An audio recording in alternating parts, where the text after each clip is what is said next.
first let's introduce yourself. My name is James Beasley, and I'm the proclaimed foreclosure king of Northern California. Yes, and a legend. And a legend. Look him up. All right, now, first of all, I have a question, because before you are doing what you're doing today, you have a history, and do you mind telling us what you was doing? I was the largest drug dealer in Northern California. I sold crack, cocaine from 1983 to 1989. Okay, and so this is my question was this, and I was so curious, like, if now we're in the information age, so now it's people with the information, not necessarily the plug. If you have the information, you can change your situation. Information is knowledge. Exactly. And so now a lot of people are getting into actual trades like funding, doing tax, a credit repair, tax repair, stuff like that. That was done in my area. You just had to know the right people. Right. You had to really be. It's not what you know, it's who you know. You had to be really dialed in. Yeah, sitting in them circles and sitting at them tables. They was doing that in the 80s. Okay. So I chose to do business funding because I was able to fund myself $200,000 in 90 days once I got this information. Okay. So my question to you is, when you was coming up doing what you was doing, if you had this kind of information and was able to fund yourself, if you was able to actually use other people's money when you was coming up, would you be interested in utilizing those funds to invest in your corporation? Well, no, because I have my own money and I understand business, and interest rates are gonna kill you. Okay, the interest rate's gonna kill you. That's true. You know, that's all you got. You got your predatory lending, and I tell people all the time, in your mind, you think you're doing something new, you think you're doing something slick, but it was somebody that did it before you. For sure. And that's how it got trickled down. But believe me, somebody up here did that. And you know, not to take you off course of the subject, is like bankruptcy. White people file bankruptcy for millions and billions of dollars. Black people and brown people file bankruptcy for a car or a house. Yeah, that's deep. Okay, now go on. But I like what you said. The contrast is you said you pointed out white people, they'll file bankruptcy to gain wealth. Yes. Black people will file bankruptcy just because they broke. To save a car. To save a car. Oh, they don't want to pay $40,000 in debt. That's why. You know, but go on with what you were talking about the credit. So that was basically what I wanted to know for the most part. Would you, of course, like you said, you was cash heavy. I understand that part. In these days and age, a lot of people are not cash heavy. No. But we were talking about then. You didn't say now. You said then. So if you knew you could go, if you did know, because did you know about like going to the bank, like get credit cards and lines? I had credit cards. I'm saying like again, it was all about who you knew. Yeah. You know, if you read my book, if you buy my book, Deep Rooted. It's I laid it out. Yes. I was introduced to a CPA. Yes. If y'all don't know, that's a certified public accountant. Okay, at a very early age in my life at 21. Yeah. And he took my stuff and he sat me down and he said, you know what you're doing, you can't do this forever. Yeah.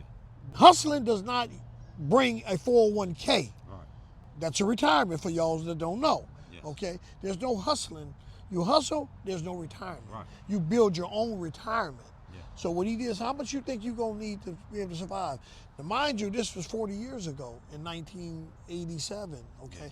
I said, oh, if I could get, 15 grand a month, I could survive off that for the rest of my life. Mm-hmm. So we started trying to set myself up to be able to achieve that in my latter years now, where I am now. At that time, I was 23. Yeah. I'm 63 now. Yes. Okay?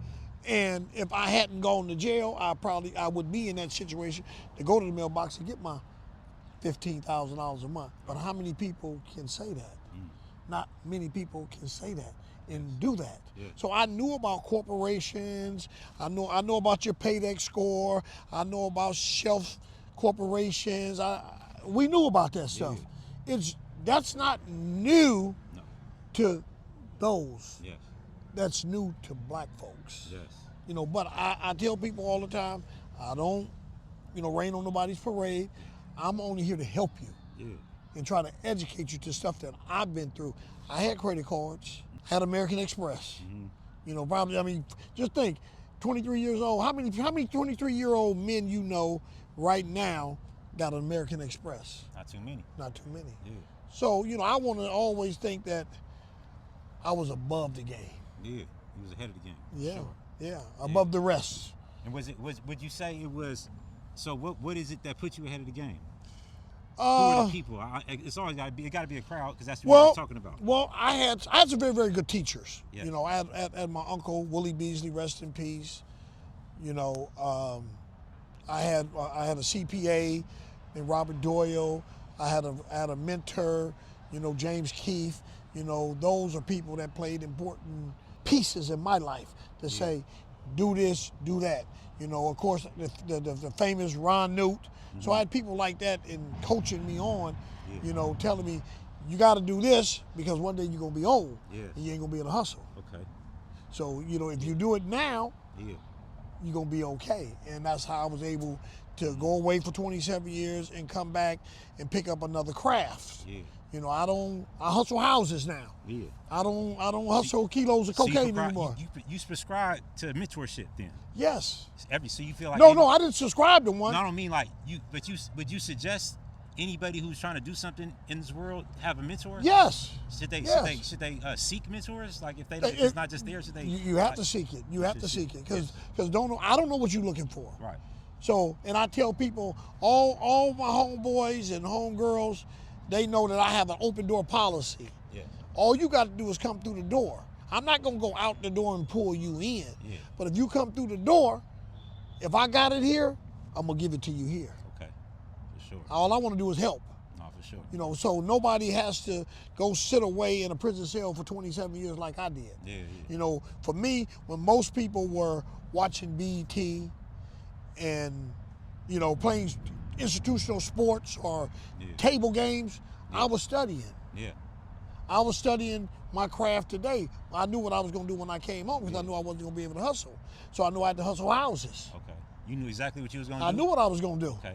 And I've been, you know, successful enough to been able to do just that. You know, stand to the course. I had a couple, you know, hiccups, but you know, for the most part, I've stayed on my path. Yeah. So for the ones who know exactly what they want to do but don't have the resources like funds, would you, now we get back to the credit and the funding, would you suggest they utilize their credit to get funding if they have a plan? Sure, but I tell you this here, don't go get that money and go buy no Rolex and go buy no car. Right. Liabilities. That ain't gonna bring you no money. Right. That ain't gonna bring you no money at all. Take that money because your credit and just say, you know, hey, I got some good credit. There's 1,000 people out here rebuilding credit. Yeah. So that's why white people file bankruptcy for millions and billions of dollars because they know what? I can go get some more credit. You get some more credit, bro, but you can't always go get no more money. That part. So take that money and do something with it. Yeah. Jewelry and cars are your worst investments that you can ever make. They're not going to appreciate. They look good, but I'm telling you, that house, if you take that money and you put it in a house, or you get that money and you come see me, I'm going to teach you how to put that money in a foreclosure. For real? Okay. You know, it's like typically I buy, you know, houses at 40 cents to 60 cents on the dollar. Okay. You know, is what I do. So y'all figure that out. You figure the math out. So people who are trying to figure it out, would you be willing to mentor people who wants to get into your industry? Sure. Okay. Hey, I'm on Instagram, I'm on Facebook, and believe me, you know somebody that know me. Give them your handles. Where you at on Instagram? I'm at the real James Beasley on Instagram. Okay. I'm at James Beasley on Facebook. Okay. Okay, but I'm saying if you know somebody, they can get in touch with me. Okay. They can find me. They might have my number, or they can get the number, call me, and we can talk. But hey, I'm here to help. Yes, sir. I don't want to see you do what I did. Your kids, your mama, your daddy, nobody has to go to prison, should go to prison for 27 years, bro. You know, I was able to come home because I had a, you know, I had a start. I had a stepping stone. But most people come home, don't. Right. So they think, shit, I'm gonna get some money. So they go and do what. Yes. The only thing that they know. You talking about when they come home? When they come home. When they come home, they go straight to it. They go right back to it. Right. And the same thing happens again. Yes. You gonna get busted. Right. So what was it in you when you went in? Did you know you was gonna be a different person when you came home? I knew because I didn't want to, because I knew this. I did 27 years. Yeah. Most people don't do 27. I went in at 25. I'm the youngest person in the history of the United States to ever be charged for the tax evasion. When you think about tax evasion, tell me what you think about. You don't think about, Capone, there you go, like you don't that, think yeah. about a 23, 25-year-old man from San Francisco, Bayview, Hunters Point. You don't think of him. He's too young Yes. to be talking about tax evasion. Yes. But that was me. Damn. I didn't know that was part of. I didn't know that was part of how they picked you. That up. is my case. That was your case. That is my case. That was the that was the a ultimate hard charges. That was So the they ultimate Al Capone'd charge. you. That's what they did. Damn. Because they could not find no drugs. Yeah. They had nobody to say that they sold, that I bought drugs from them or sold them drugs. So they used Al Capone law to get me. Hey man, hey, you heard it here first.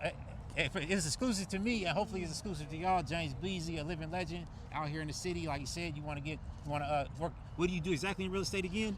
I do foreclosures is what I do. Exactly. If you want to learn. Foreclosures is what I do. Oh, yeah. I go to the steps of the auction and I buy and I bid. I bid every day on foreclosure, on homes, foreclosed homes in the Bay Area. Okay. You know, and I'm gonna tell y'all, you know, you go out of state, that's cool. Going out of state is good, is good business because that's where your money can, but there's no appreciation like California real estate. You know, even if you, I mean, I started low, man. The first piece of property that I bought in California when I came home, I paid $500,000 for it. You know, now I'm buying $2 million houses. Yeah. So you got to start somewhere, bro. Okay. You know, and You said hey, you paid $500,000 for a foreclosure. for the first house, the Yeah. first house I bought when I came home, I paid $540,000 for it. I went in and I put about $60,000 in it, and I sold it in like 18 months for like 800 and some thousand. Okay. You know, that was my first start. That was my introduction, Yeah. you know, into the game. Yeah. How long did it take you to close that deal? I bought it one day and we closed it in about 3-4 days later. Okay. But it was during COVID. Okay. And I had to get the person out of the house, and once I got the person out of the house, I was able to go in and rehab it. And how long you had been home before you closed that deal? Before you started the deal? About 2 years. About 2 years. Yeah, okay. about 2 years. And was you working toward that the whole time from Yeah, when you came home? when I came home, yeah. When I was in jail, I did a lot of studying, but before I had actually left, Yes.